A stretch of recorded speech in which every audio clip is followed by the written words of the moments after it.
It's your boy. He been Israel, the people's champ. Back with another YouTube live stream. Hope y'all doing well. Saturday Night Live, y'all. Gonna get a little rip-off session going here. Checking in, seeing how everybody's doing. Welcome to the People's Podcast. I am the Heisenberg it is ish, the Dark Knight, the Day Walker, your favorite content creator's favorite content creator, the Shogun of Charlotte, the Cookie Monster. The Italians call me Izzy Fingers, Pumpkin Escobar. It's your main man, the People's Champ. They call me the People's Champ because I say the things that you can't say. So I say it for you so y'all don't get in trouble. Send them over here to the People's Podcast. They want that smoke, let them come go one-on-one with the great one. I got all the smoke for them. Yeah, baby, baby. Shout out, shout out to Israel. Shalom. Shout out to you Negroes. Shout out to my trolls. Yeah, baby. Beautiful day today. Beautiful day. And I hope y'all doing well, man. Hope y'all are doing well. Yeah, baby, baby.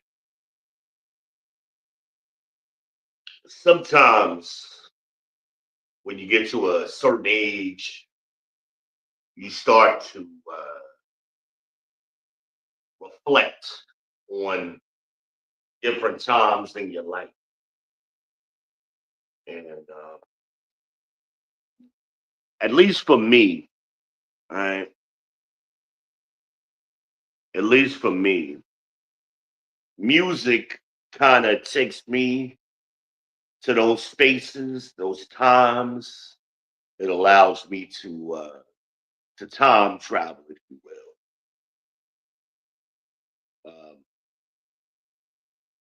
almost instantaneously bounce around. You have, at least for me, I have memories of when my children were born, when they were little, when they were adolescents, memories of them being grown, my two oldest. And you bounce back to a time when you didn't even have children. You were a child yourself. And it's all instantaneous, where time is not even linear anymore. It's all kind of merged together. One memory, you're a child. The next memory is a memory of your children. It's interesting how music does that, different music. Sometimes I'll just be sitting here chilling, not really doing nothing, just letting music play and randomly playing. And, different imagery pops into my head at that time. And it's funny, I don't even have a topic right now. I mean, this is like what's unscripted, unplanned. Uh, and I'm sure the older guys can, or older people, not just guys, I'm sure you ladies can relate. Y'all of a particular age, I ain't gonna call us old, but of a particular age, you get what I'm saying right now. You know, Sometimes I have memories of when things first happened, or began to happen. And then I flash forward to today, and it's like that thing always was there. But I remember it not being there simultaneously. It's crazy. It's crazy. I remember conversations, with the old folks and little things they said or did. And I remember one holiday, I was raised by my grandparents, and we were down south, and I um, I was in college, but my grandparents was going out of town. I think they were going to Jersey for the holiday. I wasn't going, but I went to school about 3 hours away. But they wanted somebody to watch the house, so I had to go home. I had to go home to Ruby, Ruby, South Carolina. Shout out to Ruby, the Jewel City, the Jewel of the South. But I had to go home, and I was going to eat dinner with my aunt and my uncle, my grandfather's brother. Uh, his name was William Bowen, but to me, he was my Uncle Candy. That's what everybody called him, Uncle Candy. And during that time of year, you didn't just show up at people's house. You always brought something. At least that's the way it was done. So I wanted to bake a cake. I was going to bake a cake, and I was going to bake a chocolate cake. That's all I really knew how to bake back then was a chocolate cake. Apple pie and chocolate cake. So I was going to make a cake this year. And I did a good job on that damn chocolate cake. I was proud of myself and got all the way to my uncle's house in Pageland. And I set the cake on the table and took the top off the cake. My uncle took a look at that cake and he said, "What's that?" I said, Uncle Candy, that's the cake I made. He said, "I don't eat no nigger cake." I said, "Nigger cake? What the hell is nigger cake?" I thought that was the funniest thing. And he didn't eat that shit neither. He didn't eat chocolate cake. It was chocolate cake. And in his mind, it was nigger cake. But it was funny. As I reflected on that, I realized my grandfather, his brother, never ate chocolate cake either. My grandmother would always make him a coconut cake, which was all white. And the old men was racist, I guess, or prejudiced, or they had their own bigotries and things, and they didn't really speak on them, but they moved a certain kind of way. They wasn't gonna eat no nigger cake. And me and my aunt, his wife, my aunt Murders, we ate that damn cake. That cake was good, but Uncle Candy wasn't touching that shit. But I thought about it, the time that those men they grew up in a different era. They were silent generation men, and they grew up Reconstruction, the Great Depression, Jim Crow South, the Great Migration. They grew up at that during that time period, and nigga K wasn't on the menu, I guess. Never had a conversation about it. I just speculated on it. Uh, nigga K, too doggone funny. Too doggone funny. My Uncle Candy was very funny man. And at the same time, they were serious men too. Um, they didn't laugh and play a lot. They weren't really jokey. They had their moments where they would cut up a little bit, but they weren't playful men, if that makes sense. Or as the Bible would call it, they were tempered men, I guess would be a better word or description of how those men they behaved a certain way. Now you get a little liquor in them because they all like Bacardi. My grandfather and his brothers, they love that Bacardi, that rum. Get a little rum in them, with a little rum and coke, and you break out a deck of cards, and they be playing bid whist. Shout out to the real black folk who know what I'm talking about. They start playing that. Well, down south, a game of choice a lot of times was tunk. I had never heard of that game until I moved down south, but they played tunk too.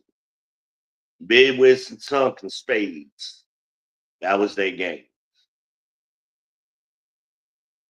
Very interesting though. Growing up as as a young man, I guess I was I was in college, so I would have been about that year. I would have been 18. I just turned 18 when that happened because I had a car and everything. I could drive, so even though my grandparents was out of town, I drove myself. At that time, I had been driving for a couple of years, so but we had things at the house. It wasn't so much that we had a lot of wealth in the house that had to be guarded. It was just, we had chickens, we had dogs, somebody had to feed the dogs, so they like somebody to be there to keep an eye on the house. We had we still have 16 acres and um, so they just wanted somebody to keep an eye out, and it was me. Because normally during the holidays I traveled a lot at 18. I was always I could be in all kind of states. Somebody be like, "Hey man, I need a ride home, man. Where you live at? Where you from? Baltimore. All right, let's go."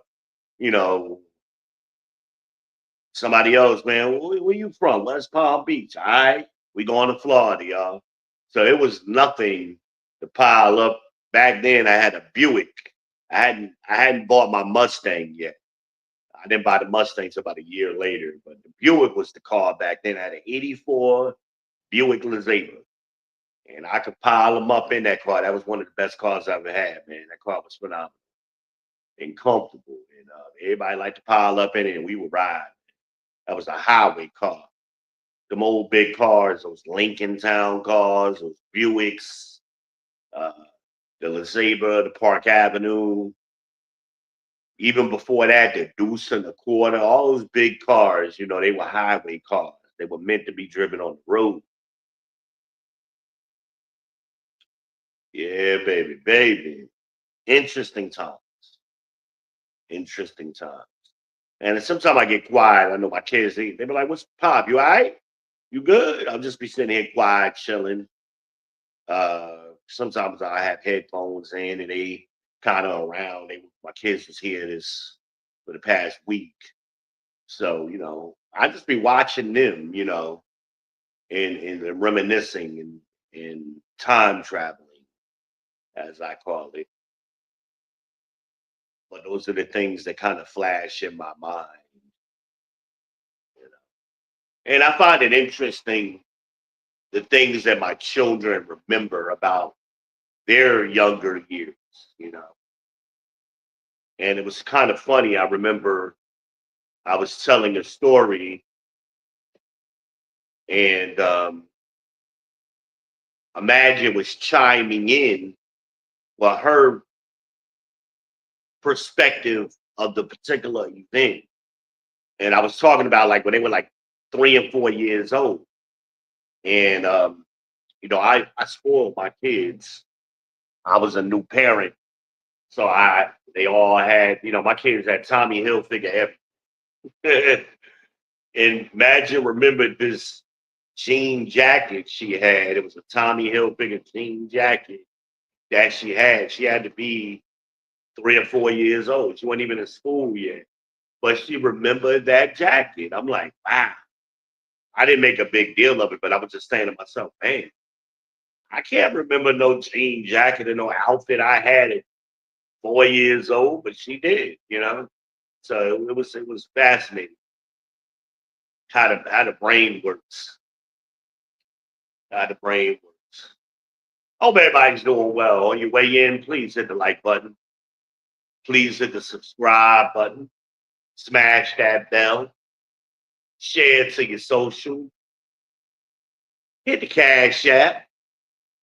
Send me $2 on the Pure Leaf Tea Fund. Keep your boy hydrated.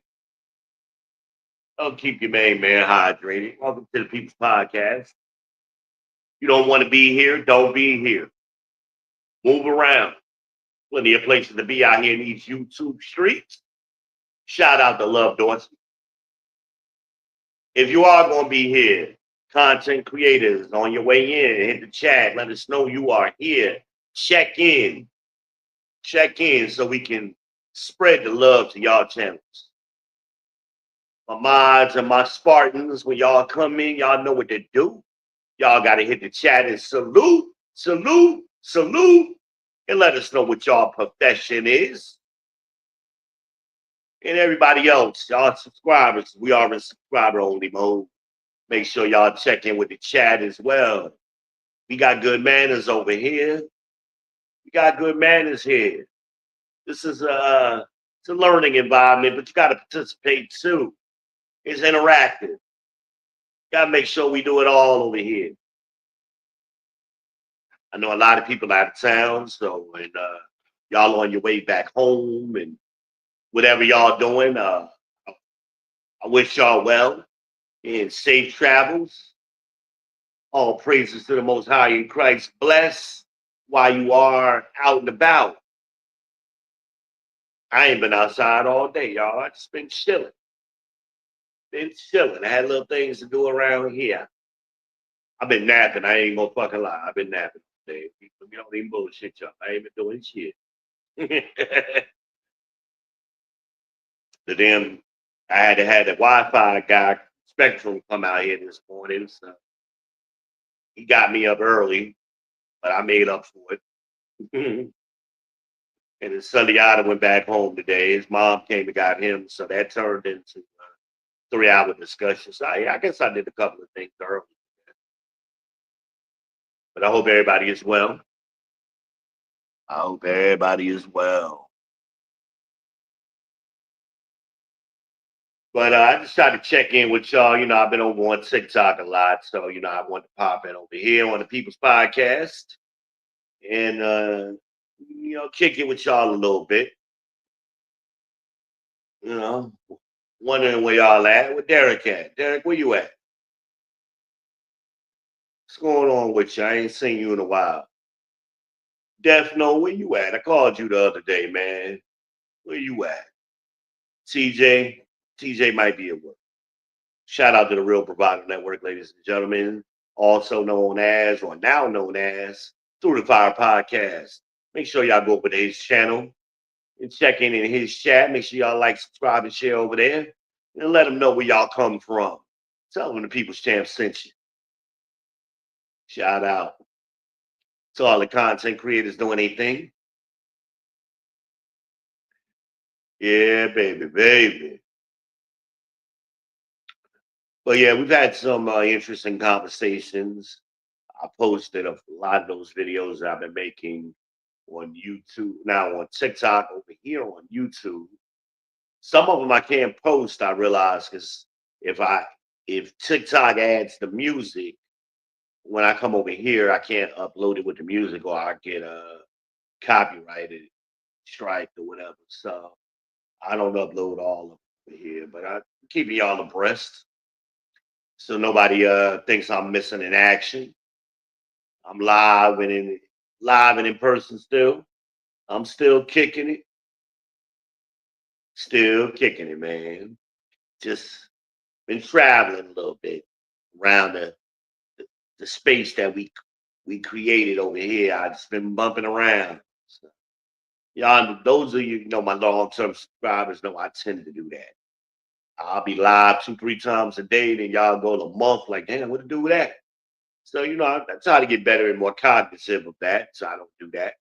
So I've been bouncing around between TikTok and here and just kicking it. Just seeing what's good with y'all, man. What's good with y'all? The seatbelt light is on right now, but you never know. We get to a cruising altitude. We may turn that seatbelt light off and let y'all move around the cabin. We'll see. We'll see what happens. Saturday Night Live. You never know. You never know what's going on. I am broadcasting live on YouTube, and I'm streaming live from the Charlotte Metro. I am in the city of Gastonia, the gas house. Make sure y'all send y'all prayers up for all of those people who lost everything in the hurricane. They're only about 20 miles away from me, up there in Boone and all of that Asheville area. So, keep those people, you know, in your prayers. They wasn't able, they still trying to recover. Their whole house got washed away and roads and all kind of shit. So, just be mindful of what other people are going through sometimes. You know, you may have it better than other people and not even realize it because they lost everything. And if you've never lost everything, a house, you don't know what it feels like. Trust me, I have. It ain't fun not knowing where you sleeping at the same night. And you got kids and shit. And they looking at you for answers. They're looking at daddy. Where we going, daddy? Don't worry about it. We riding. We trying to figure this shit out. You ain't even sure yet, but you don't want to alarm them. You got your lady looking at you. Where we going? I'm gonna figure it out. Don't worry about it. I got a plan. You ain't got shit. You working that shit out in your head, but you can't let them know. You know, can't let them. So be mindful. Is all I'm saying is what other people may be going through, even though you're not going through it. As I said on my video, we don't care. I was talking about people who are self-centered. They can't see anything.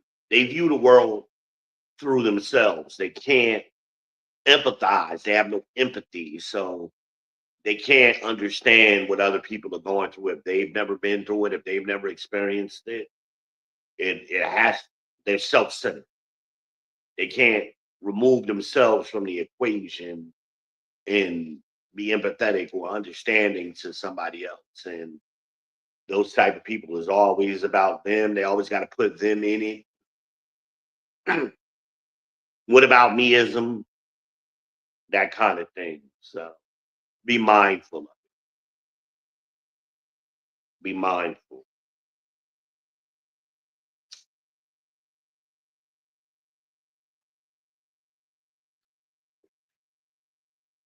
Like the music that was playing earlier, smile.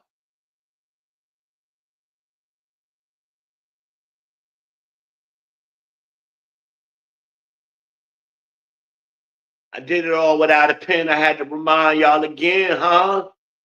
Y'all knew it was coming. Smile.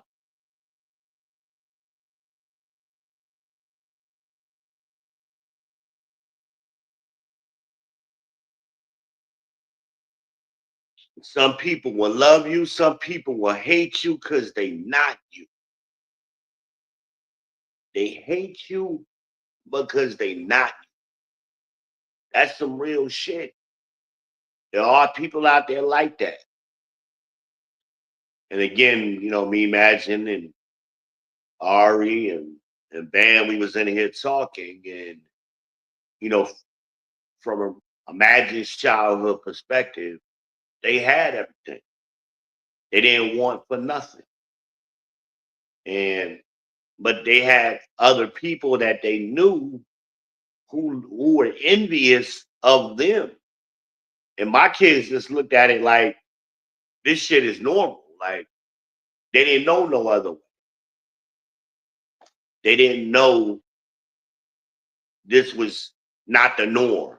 So when their friends or cousins or what have you, you know, would say things or do things, my kids like ain't Y'all ain't got this too. Y'all ain't got two refrigerators in y'all house. Y'all ain't got a deep freezer. Y'all don't live on a cul-de-sac. Y'all ain't got fly cars in y'all driveway. Y'all ain't got designer clothes. It was just normal for my kids. My kids wasn't picking on anybody. It was just like we just thought everybody lived like this. And it wasn't till they got older and they started realizing their friends, their cousins, other people didn't have the things that they had. You know, I remember a time I was telling the story. I came home from work early and we lived on a cul-de-sac and all the kids on the cul-de-sac ride their bikes and playing. So they was outside and I came home and when I pulled up, I noticed that all of the kids was riding their bikes and had popsicles in their hands. So I'm like, this is interesting. I had bought a bunch of popsicles for my kids from Costco. I bought a giant ass box of the good humor. It wasn't no off brand like the little 25-cent freeze pops. These was the real joints. The chocolate eclair, the strawberry shortcake, all of them, the good humor ones. And she and my daughter had gave them shits out to everybody. So I'm thinking she sold them. So I'm thinking like, all right, Maxie, you made a little bit of money today, didn't you? She looking at me like, what you talking about? I'm like, you sold everybody popsicles. No, Daddy, I didn't sell them. I just gave them to them. I'm like, what? Are you shitting me? Everybody wanted to be her friend that summer. I said, no, baby, I bought these for you and your brothers. I didn't buy, Brooklyn wasn't born yet, but Sundiata was little. Sundiata might have been 2 or 3. So I said, yeah, I bought these for y'all for the summertime, not for the whole neighborhood. We had kids coming from the other streets coming over to our street. Just imagine giving out popsicles and shit. But that was her heart. She was kind hearted and wanted to be everybody's friend and she wanted everybody to have what she had. You know, she had to learn. I thought it was funny. I mean, it's popsicles. I just replaced them the next week anyway. It wasn't that big of a deal, but don't get these out. Now you better be selling them. You want to do anything. It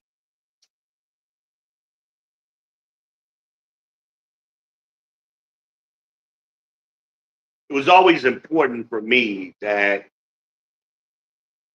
certain elements of my childhood I replicated for my kids to have. And one of those things was family dinner. We ate dinner every night, typically between 5 and 7, depending on my work schedule or whatever. But dinner, you always knew where dinner was. Dinner was always at home. That's something I had growing up. My grandmother cooked dinner, what most people would consider to be Sunday dinner. That was just dinner to me. We ate like that every day. So I wanted my kids to have that same experience. So I replicated that with my kids. The hell is going on up here? It's awesome. Glad.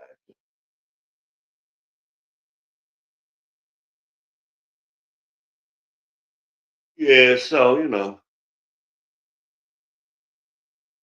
you do the best you can as parents. Nobody, you're not gonna get everything right. You're gonna make mistakes, but you do your best you can. And that was just something that was important that I did. You always had snacks at home, little treats, lights always on, utilities always on. My kids didn't know nothing about the lights not being on. My kids didn't know nothing about that.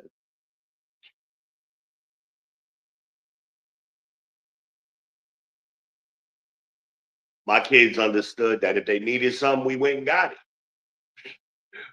We didn't go without. for very long, and that was important to me. I grew up in East Orange, New Jersey, and the Oranges, Newark, Irvington. I grew up in those places, but we always had certain things. You know, that was back when we still had a black community, so to speak. We don't have that no more. That died in the '80s, but I remember those times.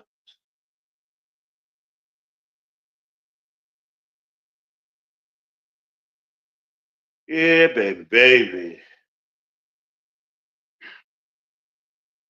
But it was interesting, again having that experience with my children and sitting around talking and just their perspective of the same story. I'm telling the story and they're sharing their point of view, you know. But that ice cream shit was funny to me.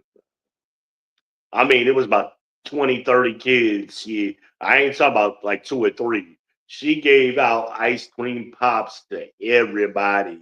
I had a giant ass case of them, and it might have been about like 120 in the case, and she done gave out about half the damn case.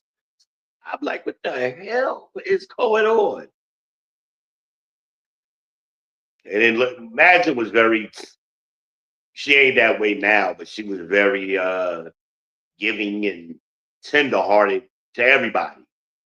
And I remember she had a social in school, like a little dance. And after the dance, all her little girlfriends, they went to Applebee's.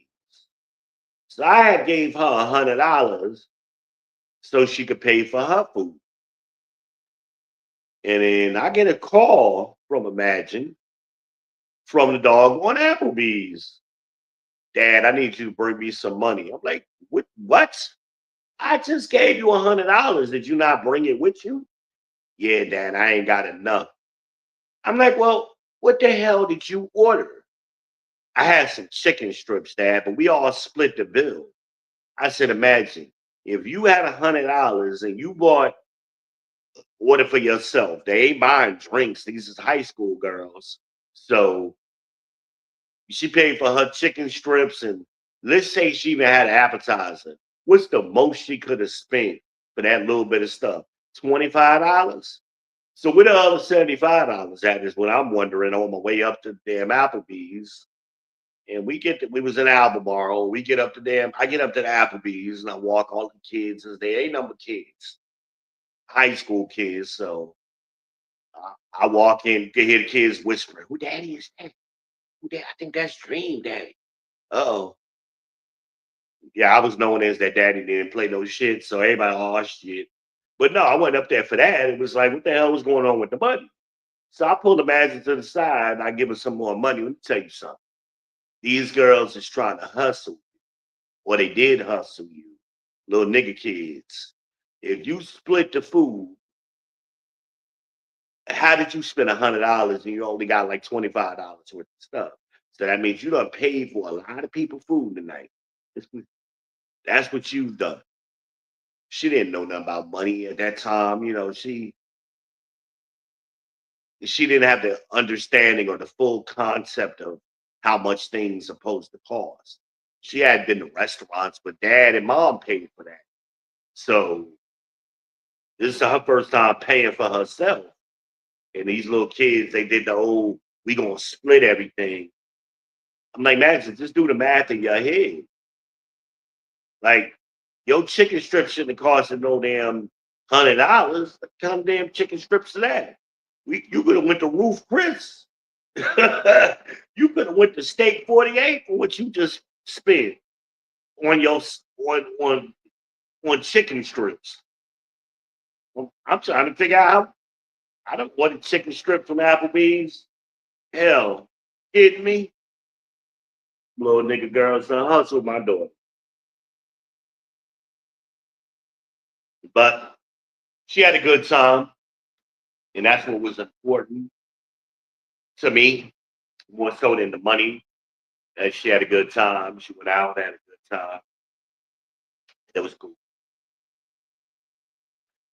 It was cool, but she learned that lesson. I mean, I always make sure my kids, particularly my daughters, when they go out, even if they're going out on a little date with a boy or somebody, I always make sure they have money in their pocket just in case, you know. So I remember one time she went out with a little boyfriend Ken. This would have been high school, I guess now. And they went to, was it Asheville or Atlanta? Can't remember. One of the two. And I made sure she had some money in her pocket. And when she came home, she still had the money in her pocket. I said, "What the hell did you? They paid for everything, Dad." I said, "Really? Yeah, they wouldn't let me spend no money, Dad. I told them I had money for myself. They didn't care. White folks pay for everything. White people." I said, "Wow, that's a big difference." It's a big difference. But yeah, man. That's all I got, man. I was just ripping off a little bit, trying to spark something.